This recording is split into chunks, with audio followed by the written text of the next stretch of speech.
All right. Hey, how's everybody doing? Welcome to the Dirt Road podcast. Glad you're here. As always, here with Brandon. Hey, man. Hey man, how you doing this week, man? Good, good. What's been going on? Oh man, just living life, man. This weather is perfect. Yeah, it is. It is. I think I mentioned the bubble run last time. Well, we did it, and it was awesome. How was it? It was really cool. It wasn't what I thought. It wasn't. You don't get in bubble wrap and then run. It's a deal where you run through suds. Right. But here's the thing: we got over there and they had America's Got Talent. AGT was over there. I don't know if I didn't see Simon Cowell, but it seemed like a big stage and a big production. So when we got over there, we couldn't park. Everybody was coming in, so we parked like, oh gosh, maybe more than a half a mile away, probably 6/10 of a mile away. And my two little girls are walking. Well, I'm forgetting that we're going to walk this bubble run. So essentially, it's not 3.1 miles. It's not a 5K. It's more like a 3.7 miles. By the time we got back to the car, it's 4 miles. So that was tough on a 10-year-old. Right. But it was a lot of fun. It was really cool.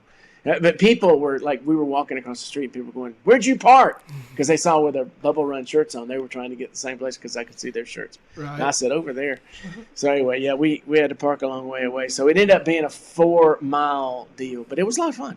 How long did it take y'all to do the course? Oh, I have no idea. But I got a medallion. Oh, nice. A medal. Kathy called it a medallion, so. But it just said bubble run participant. So, there's a difference between running a 5K and doing a 5K. Right. So we definitely did not run a 5K or a 4-mile run.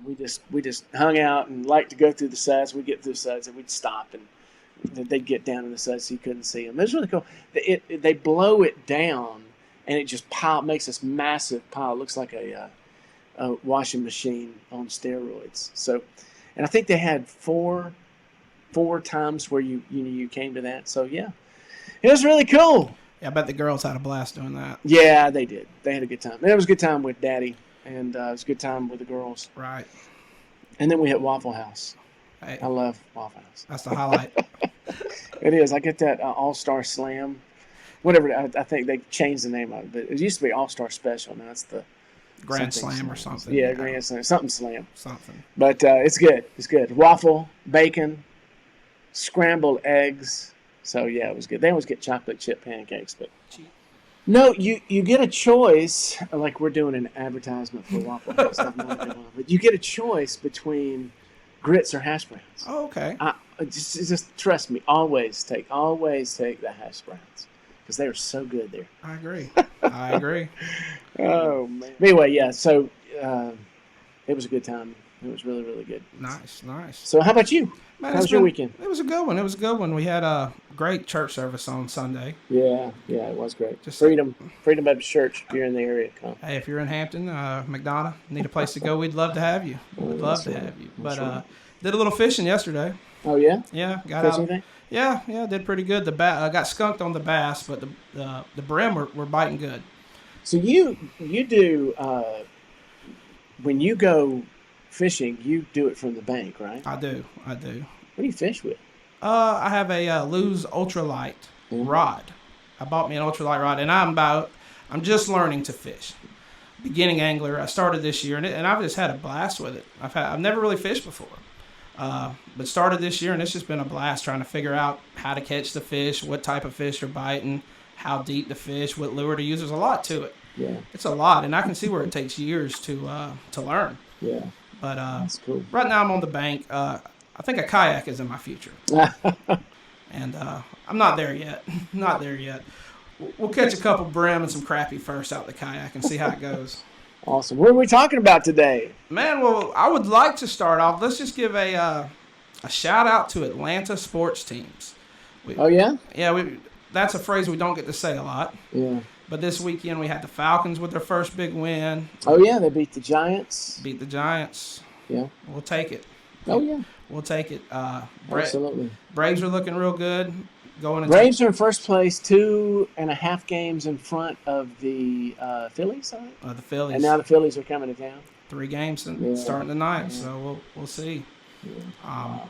But how many games are left in the season? 6. 6 games. 6 games. So we need these. We need it. We have to. Yeah. If they win all 3, they're in first place. Yeah. So head to head. But why does it always work that way? Hey, it always works that way. I don't know who does the schedule for these sports, but they do a good job. Yeah, that's amazing.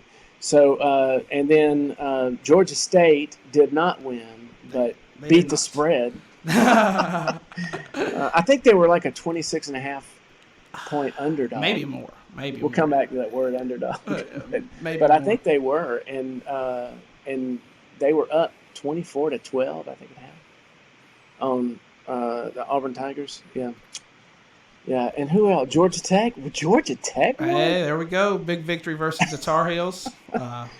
It's good to be a Georgian. Good to be a Georgian. Yeah, UGA destroyed Vanderbilt. Yeah. But, yeah, it's funny, though. We had the Braves, the Falcons, Yellow Jackets, the Bulldogs. But that Georgia State game is what captivated me the most. Yeah, why? I watched every second of that game. Just something about this team.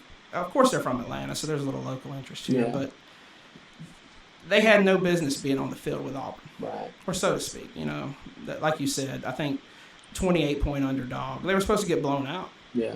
And here we have them leading the game up until the last minute. And it's just something about pulling for. Yeah, that's right. It was like late in the fourth quarter. They were still winning. Yeah, Auburn scored the go-ahead touchdown with less than a minute left. Yeah. So, but it's just something about cheering for that underdog. Yeah. The little guy. Yeah. He's not supposed to be there, not supposed to be in the game, not supposed to, but yet here we are, and they're doing it. Yeah. And to watch that's pretty amazing. Yeah. That's true. That's true. So what's the question? Well, is there a question in there? Well, I'm talking about Georgia sports, but I got a feeling that Georgia State is going to lead us into a question. Well, yeah. It's what do you think it is about the human nature that just that we love to see the underdog win? Yeah. And we always do. But Alabama, when I was growing up, I always thought Alabama, it was a foregone conclusion that they were going to win. Right. Like how they do with pro wrestling. I mean, it's already set. And it's a foregone conclusion. I thought that they had already planned. They went to the team and said, "Hey, y'all come on our field and we'll beat you, and appreciate you coming." I always wanted to pull. I wanted them, the mighty team, to get beat. What is it about that? There is something, I think, about that we just desire with the underdog. Here's why I think it is. I think it's because we feel like the underdog. Mm-hmm. So when the underdog wins, we win. Right. We feel like, because we know our lives. We know what's going on in our day-to-day lives. And there's a lot of things that paint that picture of our day. And it has a lot of colors. Some are bright and beautiful, some are gloom and doom colors. And so what we tend to focus on, and I think it's human nature. Or maybe I should say it's the nature, it's the natural man, the flesh, will tend to focus on the worst. And I would say this too on that subject. I would say, you now can watch shows for like 3 or 4 minute clips of shows. You don't have to watch the whole episode, which I love. I do a lot of highlights in sports. And I think that one of the things that I watch, not really just shows, but movies, one of the things I enjoy getting is revenge things, especially bullies. Right. Have you ever seen those? It's like, it's the scene of, they ought not have, they really messed up. Here's the title of it. They messed up when they messed with his woman, or they messed up when they messed with his son, or whatever. Right. Don't bully people unless you know who you're bullying. It's always titles like that. There's just something about it. We feel bullied by life. I said it last episode. There's a lot of anger out there. There's a lot of just feeling. And when the underdog wins, I think we feel like, well, if the underdog can win, so can we. So I think it has something to do with that. Right. And again, I don't know. I wouldn't say that that's a Christ-like attitude. I wouldn't say that God is applauding us feeling that way. I think that the truth is, somebody once said this, and I love it. Christianity is just a crutch for people who feel like they can't make it on their own. That's exactly what it is. That is such a great line.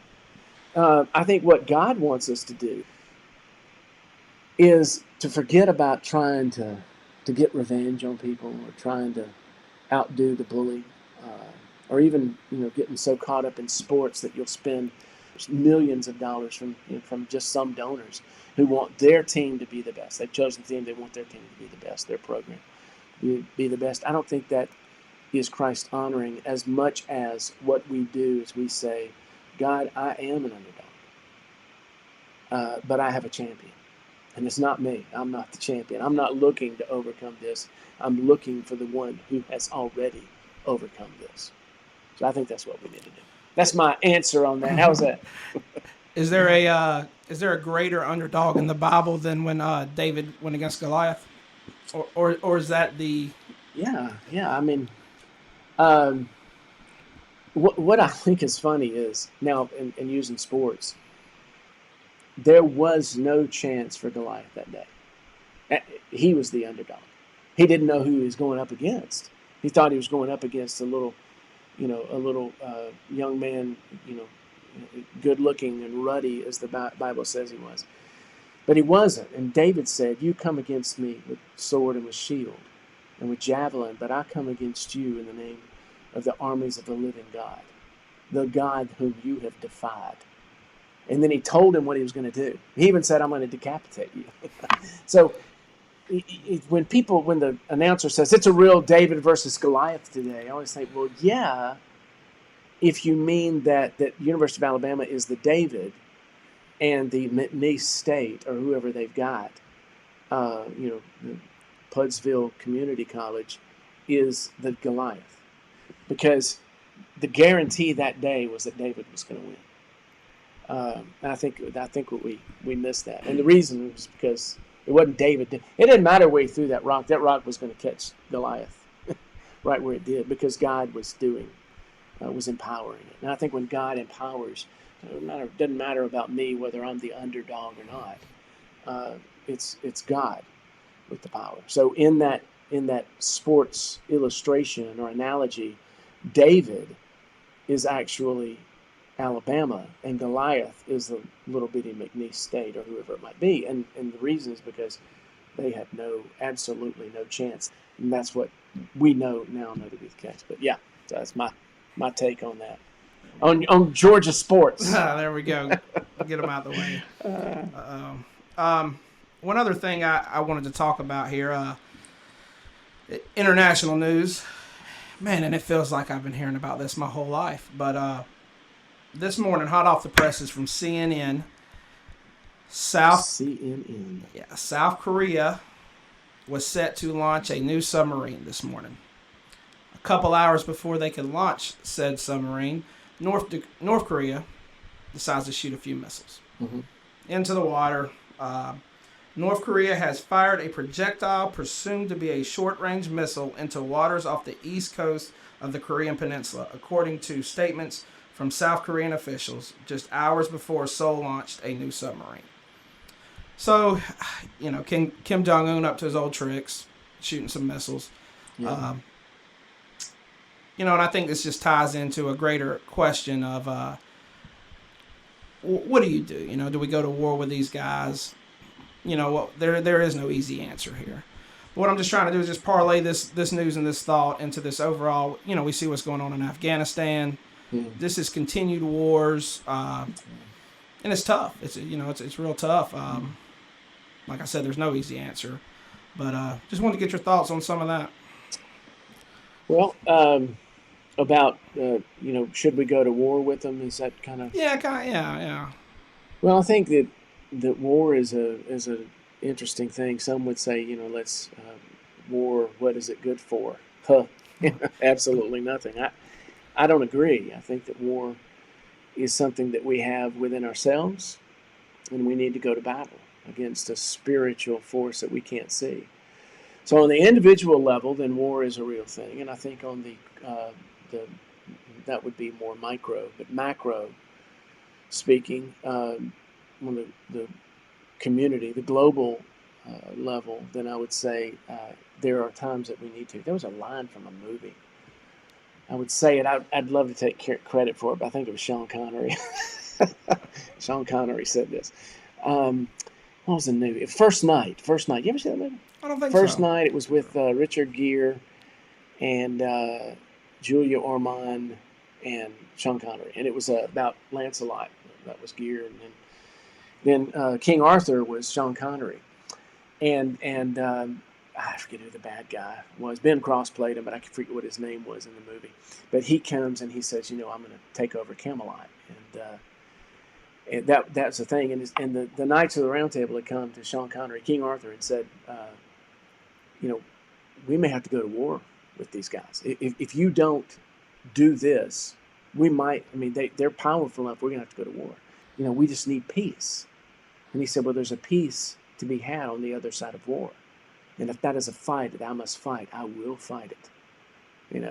And I would say, we don't go looking for confrontation, but we don't run from it either. And when it comes to war, sometimes we must fight it.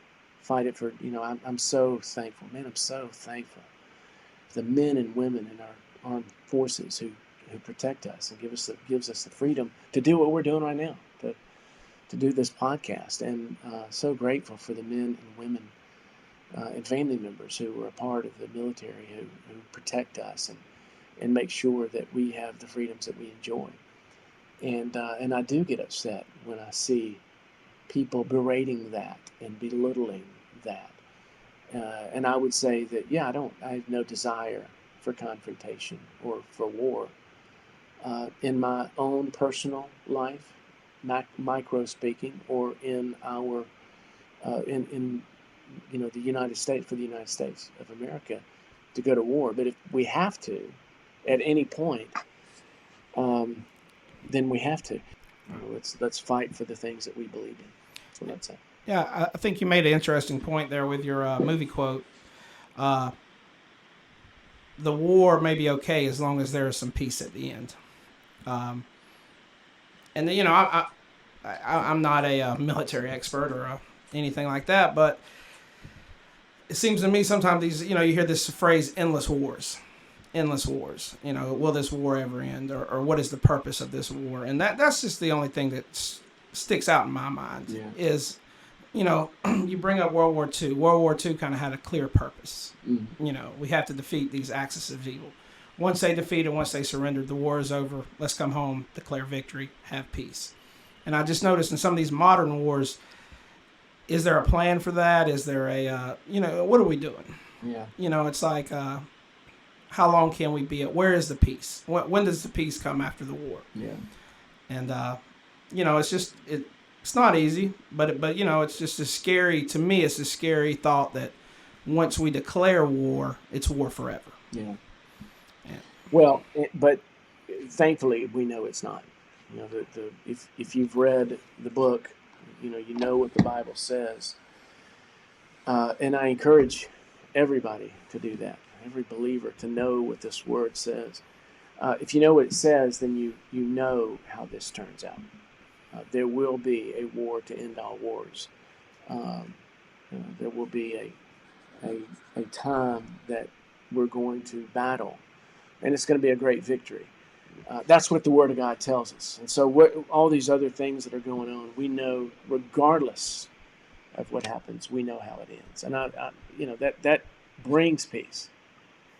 Even that brings peace. I think, for my own soul, there are many times that I'm fighting temptation, fighting the trials, fighting the fear and anxiety, fighting a number of things that come up in my life, but at the end, I know that the war has been won. The victory is mine. Someone said, as believers, we don't work for victory. We work from victory. So if you know that, and if you're confident in that, then you can face whatever war, whatever thing that happens in our lives. These lives are fleeting, and we need to understand that. Believers especially need to understand that your life is fleeting. It's not going to last forever, and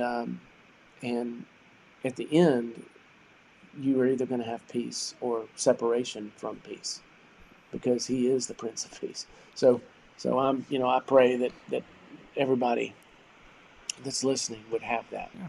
Yeah, that's a great point. We know what the end is. Yeah. And if you know what the end is, and we know as believers we have victory, it makes the battles a little easier to fight. So what else you got? Well, you got something else? Yeah, I do have something else here, and I guess we can file this under things that should have happened 20 years ago. One thing I like to do is I look at the Google trends. What are people Googling? And the number one by far and away most Googled phrase for this week is R. Kelly. Yeah. As we, for those who don't know, R. Kelly, singer, multi-platinum singer, hits all through the 90s. But in recent years, some very disturbing things have came out about him. And yesterday he was found guilty in a Brooklyn court on all counts. Kidnapping, exploitation, just some really, really horrible, horrible things. Yeah. How can a guy that presumably has it all, successful, money, he's at the height of what his career is, do such horrible things? Mm-hmm. It'd be, in my brain, it's one thing if Joe Schmo down the street's doing some of this stuff. Yeah. But here you have a guy that's just successful beyond words, and here he is engaged in some of the most horrible, lewd things that we can think of. Yeah. And it just had me really thinking and really spending time thinking, how is that possible? Mm-hmm. And then just wanted to get your thoughts on that. Well, I think that we weren't meant to be God. That's what I think. And I think what we do is I was watching a video of some girl, and I don't really know any of R. Kelly's stuff either. So I've heard of him before, but I didn't know him. But I had never heard of this girl, and for whatever reason, they filmed her getting ready for the Met Gala.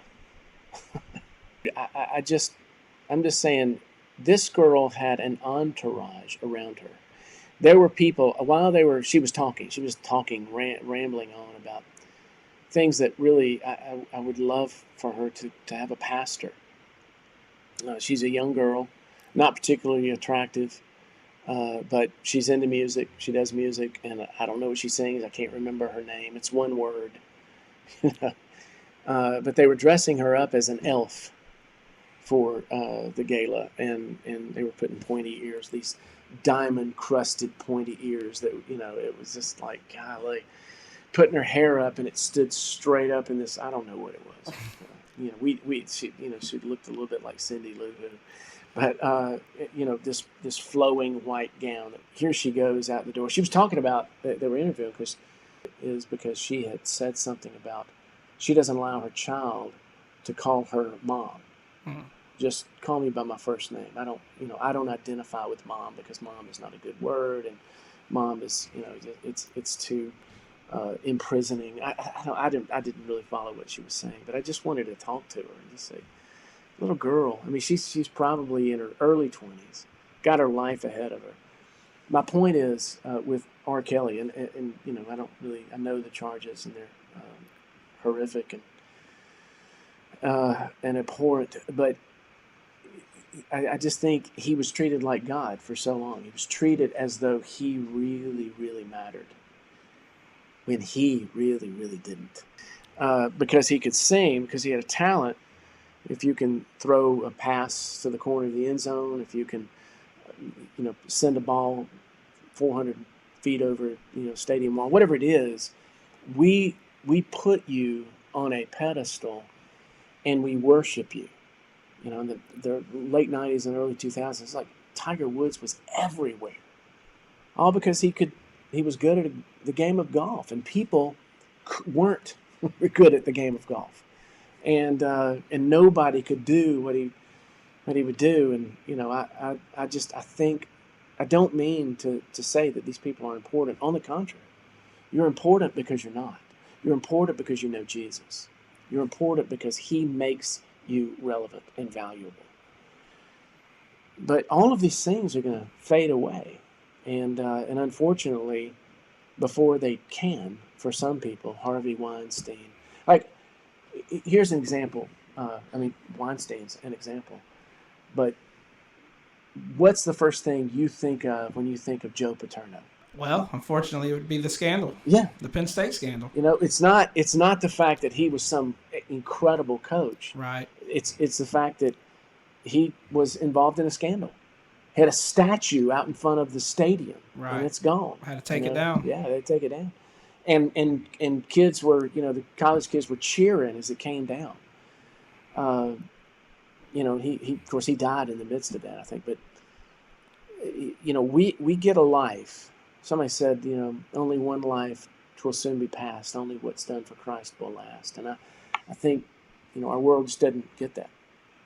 Michael Vick, right here, or played for Atlanta for a while, just had the world by the tail, and was put on such a pedestal because of the things that he could do, how he could move on a football field, and the things he could do, and gone because of some dogfights. So, I just think people are put on a pedestal and they feel like I can't be touched.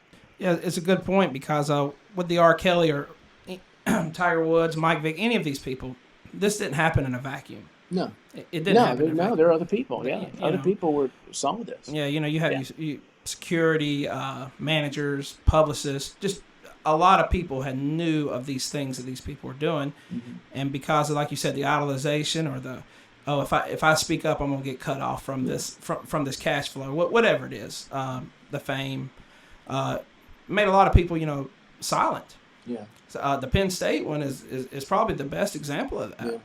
Yeah. Where so many people just were quiet over these horrible things because they didn't want to be ostracized. And it's really sad.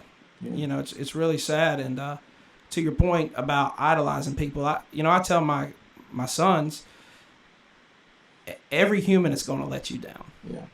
Every human. I'm going to let you down, as your father. Humans are going to let you down. So why even put them on a pedestal? Yeah. Why idolize it? The term role model is used a lot. And, there is some validity to that term, role model. There are good role models out there. But it's the idolization. Yeah. It's this person can do no wrong. When in fact, they can do wrong. Yeah. And quite often, they are doing wrong. That little girl, she's doing wrong, but she thinks she's right. She's making up her own rules. And that's another thing, is that there's so much of this, the rules don't apply to me. Yes, they do. There is one who, it says, the Bible tells us that the Lord is in his heavens. He does as he pleases. And I would say, this is hard to say because it's never understood. If we ever hear the word conceited, why is that a bad thing to be conceited? Arrogant. Why is it bad to be arrogant? Self-centered, egocentric.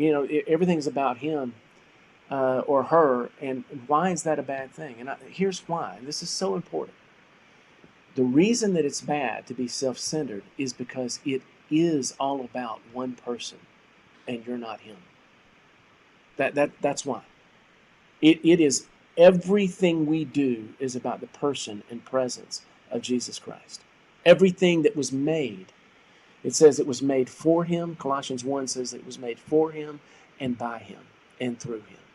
Everything. If that's the case, then there is one where the word conceited would not apply.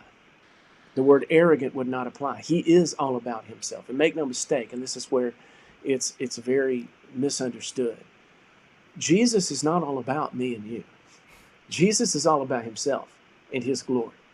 Jesus is all about the glory of the Father. That's what he cares about. We are at our best is when we are glorifying him. As a matter of fact, The Westminster Catechism, the shorter catechism, which I completely agree with, says the chief end of man, and R. Kelly would do well to understand this. The chief end of man is to glorify God and enjoy Him forever. And I would say that's one thing.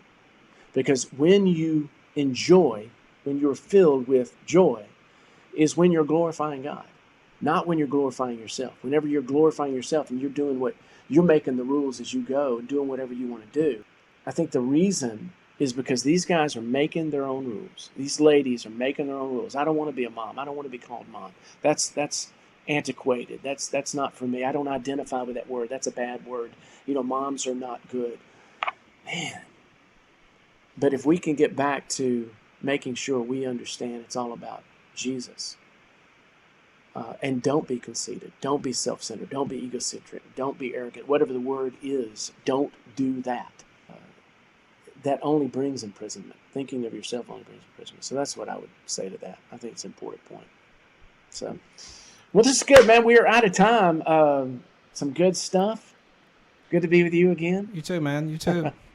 I love it. I'm hoping that I really hope that our audience enjoys this and just allows us to continue to come into their devices. Yeah. One quick shout out to the audience, man. Thank y'all so much for watching. And if you have any questions or topics or anything that you would like to be discussed, let us know. Let us know. We're going to do some things different. We're going to work on some editing, some other things for the podcast, and try to make it just the best we can. And one of the main things is we need y'all engagement, comments, mainly topics. What would you like to hear about? Yeah, very cool. All right, well, that's the end of this episode, but we will see you next time on the Dirt Road with the dirt, with the daily dirt. And we love talking about this. I hope that you're learning some things and just getting some things from this. And we will see you next time right here on the Dirt Road. See you then. Bye.